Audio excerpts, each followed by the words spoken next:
हर हर शिव शंकर शंभू। अगर कोई व्यक्ति दिन रात मेहनत करता है तो लोग कहते हैं कि पैसों के लिए मरा जा रहा, और मेहनत ना करे तो निखट्टू है। पैसा खर्च करो तो उसे फिजूल खर्ची का दिखावा कहा जाता है, और पैसा खर्च ना करे तो उसे कंजूस व मक्खी चूस कहा जाता है। अगर आपके पास पैसा बहुत है तो कहेंगे कि 2 नंबर का होगा, और अगर पैसा कम है तो कहेंगे थोड़ी सूझबूझ होती तो यह हाल नहीं होता। और जिंदगी भर मेहनत ने जमा किए गए पैसों के बारे में कहा जाता है कि बेवकूफ है, पैसों का सुख नहीं भोगा तो कमाया ही क्यों था। 8 साल की बच्ची से स्कूल के बाहर मिला और उससे बोला, तुम्हारी माँ एक मुसीबत में है, इसलिए तुम्हें लाने के लिए मुझे भेजा है, मेरे साथ चलो। उस बच्ची ने बिना झिझके पूछा कि ठीक है, पासवर्ड क्या है। इतना सुनते हुए आदमी निरुत्तर होकर वहां से खिसक लिया। दरअसल माँ बेटी ने एक पासवर्ड तय किया था कि जो आपातकाल में माँ के द्वारा भेजे गए व्यक्ति को मालूम होता तो बात छोटी सी है, परंतु नन्ही सी सूझबूझ बड़ा संकट टाल सकती है। अभिभावक बच्चों को विद्यालय में मोबाइल नहीं दे सकते, मगर पासवर्ड तो दे ही सकते हैं। कलयुग के दौर में कोई भी व्यक्ति सत्य और ईमानदारी पर भरोसा नहीं करेगा। हर कोई बुरे कर्मों में लिप्त रहेगा। वासना सबसे बड़ी अधर्म बन जाएगा। व्यभिचार और भ्रष्टाचार चरम पर होगा। कोई भी महिलाओं और लड़कियों का सम्मान नहीं करेगा। कानून केवल पैसे वालों की तिजोरी में बंद रहेगा। सभी की पहली जरूरत भौतिक सुख पाना होगा, और किसी को भी भक्ति में दिलचस्पी नहीं होगी। संतान अपने माता पिता को बहिष्कार कर उन्हें अकेला छोड़ देगी। पति पत्नी विवाह जैसे पवित्र संस्कार को भी कोई मायने नहीं रखेंगे। हर और पाप की ही पाप होगी। कलयुग के इन बढ़ाते कर्म पापों के बीच यदि कोई व्यक्ति श्री हरि का नाम लेता है तो कलयुग से बचा जा सकता है। कलयुग में बुरे वक्त में सगा भाई भी साथ नहीं देगा। जिसे खास समझोगे वही दुख देगा। स्त्रियां विवाह करने से इनकार कर देंगी। प्रेम के नाम पर सिर्फ शरीर भोगे जाएंगे। ढोंगी व्यक्ति समाज में श्रेष्ठ कहलाएंगे, और ईमानदारी आदमी पेट भी न भर पाएगा। बच्चों और माँ बाप में नहीं बनेगी। स्त्रियों में महत्व भाव खत्म हो जाएगा।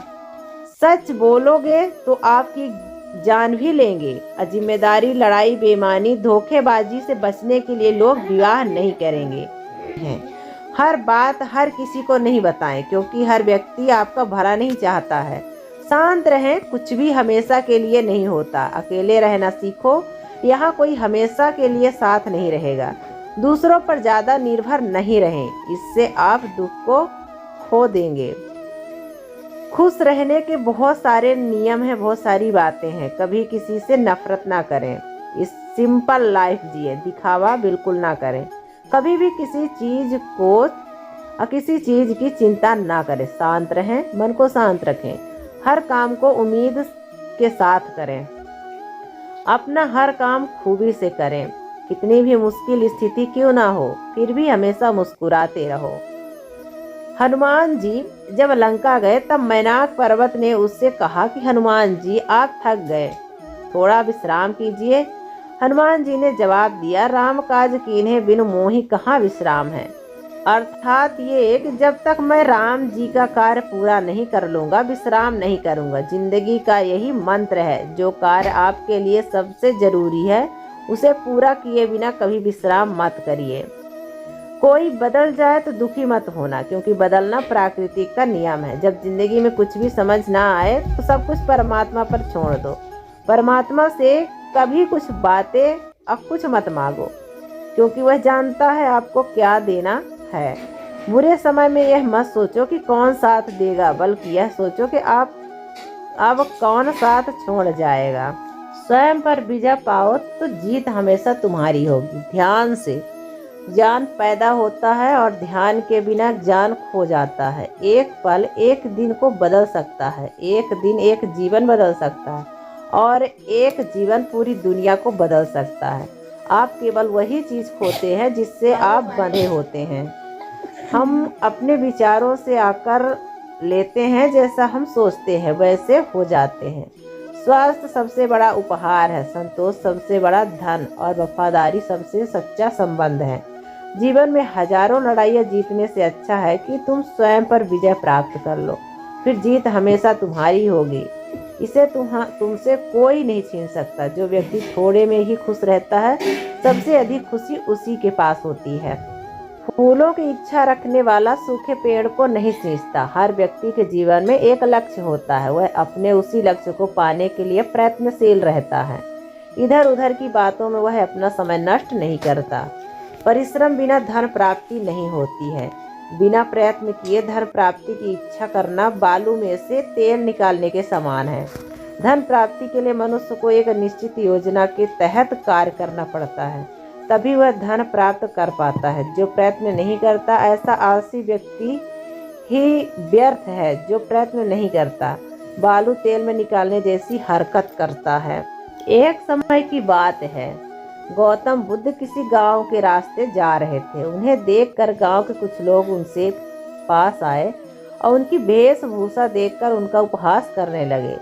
तथागत ने कहा कि यदि आप लोगों की बात समाप्त हो गई हो तो मैं यहाँ से जाऊँ, मुझे दूसरे स्थान पर भी पहुँचना है। बुद्ध की बात सुनकर वह ग्रामीण हैरान हो गए।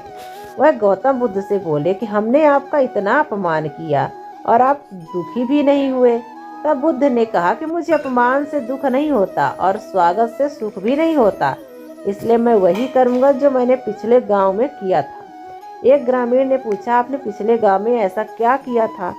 तब तथागत ने बोले कि पिछले गांव में मैं कुछ लोग पर फल फूल मिठाइयाँ लेकर आए। तब मैंने उनसे कहा कि मेरा पेट भरा हुआ है, मुझे माफ़ कर दो।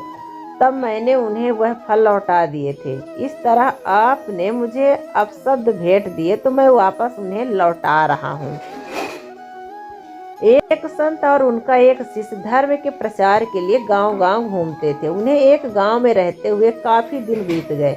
एक दिन संत ने शिष्य को कहीं और चलने से निर्देश दिए तो शिष्य ने पूछा, गुरुदेव, यहाँ तो बहुत चढ़ावा जाता है और यहाँ के लोग भी बहुत अच्छे हैं, क्यों ना कुछ दिन बाद चले, तब तक और चढ़ावा इकट्ठा हो जाएगा। संत ने बोले कि बेटा, हमें धन और वस्तुओं के संग्रह से क्या लेना देना है, हमें तो त्याग के रास्ते पर चलना है। तो गुरु की आज्ञा सुनकर शिष्य कुटिया को छोड़कर चल दिया, लेकिन चलते चलते गुरु की आंखें बचाकर कुछ सिक्के चोरी से झोली में डाल दिए। दूसरे गांव में जाने के लिए उन्हें एक नदी पार करनी थी। तब वे नदी तट पर पहुंचे तो नाव वाले ने कहा कि मैं नदी पार कराने के 2 सिक्के लेता हूं। तो संत के पास पैसे नहीं थे, इसलिए भी वहीं आसन लगा करके बैठ गए। सुबह से शाम हो गई, ना तो कोई भक्त आया ना ही नाव वाला का दिल पसीजा। अंधेरा होता देख शिष्य ने अपनी झोली से 2 सिक्के निकाले और नाव वाले को दे करके बोला कि अब हमें पहुंचाओ। उसे देखकर संत मुस्कुराते हुए बोले कि जब तक सिक्के तुम्हारी झोली में थे हम कष्ट में रहे, तुमने त्यागा और हमारा काम बन गया। तो संत ने उस नगर में डेरा डाला। लोग उनके प्रवचन सुनने आने लगे। उनकी प्रसिद्धि दूर दूर तक हो गई। राजा को भी सूचना मिली, वह भी आया और संत से प्रभावित हुआ। राजा ने संत को दरबार में आकर दरबारियों को उपदेश देने का निमंत्रण दिया। तो संत ने स्वीकार कर लिया। उन्होंने राजा के बारे में लोगों को सुन रखा था, इसलिए उन्होंने सबसे पहले राजा को ही राह में लाने की सोची। संत दरबार में गए। रास्ते में से उन्होंने कुछ कंकड़ बीने और अपने अंग वस्त्र में लपेट करके रख लिया। वह दरबार में बैठे थे, उस दौरान कंकड़ कपड़े में से निकलकर दरबार में बिखर गए। तो राजा ने पूछा, महात्मा जी, आपने यह कंकड़ क्यों साथ रखे थे? तो संत जी बोले, ये मेरी संपत्ति है, मैं इसे जमा कर रहा हूँ। मरने के बाद भगवान को भेंट करूंगा, इसलिए इसे सदा रखता हूँ। राजा हंसा। महात्मा जी, मैं तो आपको बड़ा ज्ञानी समझता था। आप जैसा ज्ञानी यह कहे कि वह मरने के बाद कुछ लेकर ऊपर जा सकता है तो बड़ी हंसी आती है। ऐसा कभी होता है क्या? संत बोले, यदि सचमुच ऐसा नहीं होता तो तुम प्रजा का खून चूस कर इतना धन क्यों इकट्ठा कर रहे हो? क्या ईश्वर की तुम पर विशेष कृपा है जो इसे साथ ले जाने का प्रबंध करेंगे? राजा लज्जित हो गया। बात सोचने की है। तृषा का कोई अंत नहीं, इच्छाएं तो कहीं जाकर रुकी ही नहीं। लोलुपता तो असीम है। बेहतर है धन संग्रह के बदले पुण्य संग्रह किया करें। यह सच्ची धन है जो हमारे साथ जाएगी। एक बार राजा परीक्षित की मृत्यु का एक दिन शेष था, पर राजा का शोक और मृत्यु का भय कम नहीं हुआ। तो सुखदेव ने राजा को एक कथा सुनाई। एक राजा जंगल में शिकार खेलने गया और रास्ता भटक गया। उसे एक झोपड़ी नजर आई जिसमें एक बीमार बहेलिया रहता था।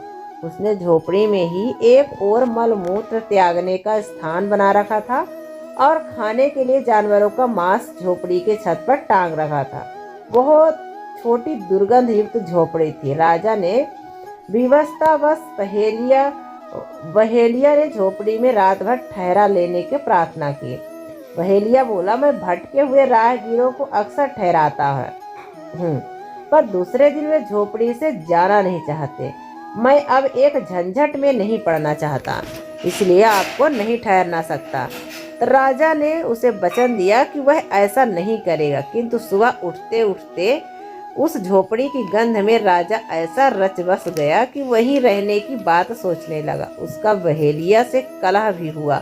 सुखदेव ने परीक्षित से पूछा, क्या उस राजा के लिए झंझट उचित था?